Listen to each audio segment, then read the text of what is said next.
मशरक़ वस्ता में अमरीकी अफवाज में इजाफे के फैसले का दिफा करते हुए अहम अमरीकी दिफाई और सिक्योरिटी हुकाम का कहना है कि ईरान मशरक़ वस्ता में अमरीका और उसके हलीफों पर बड़े पैमाने पर हमलों की मनसूबाबंदी कर रहा था। मुत्तहदा अरब इमारात के दौरे पर मौजूद अमरीका की कौमी सलामती के मुशीर जॉन बोल्टन ने कहा है कि इस माह की 12 तारीख को मुत्तहदा अरब इमारात के साहिल के नज़दीक सऊदी ऑयल टैंकर्स पर होने वाले हमलों के लिए ईरान तकरीबन यकीनी तौर पर जिम्मेदार है।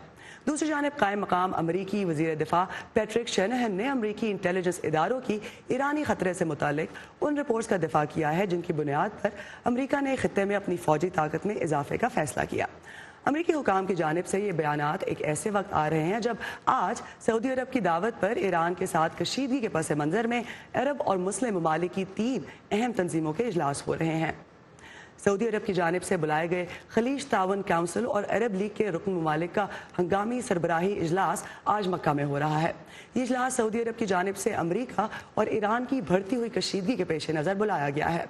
इसके अलावा मक्का में ही ऑर्गेनाइजेशन ऑफ इस्लामिक काउंसिल या OIC का मामूल का सरबराही इजलास भी इसी हफ्ते हो रहा है। इन अहम इजलासों से पहले 57 रुकनी OIC के वज़राए ख़ारजा का इजलास सऊदी अरब के शहर जद्दा में हुआ। इजलास में सऊदी वज़ीर ख़ारजा ने यमन में हूती बागियों के लिए ईरानी मदद को खित्ते के ममालिक के मामलात में ईरानी मुदाखलत का सबूत करार देते हुए ईरान पर शदीद तनकीद की।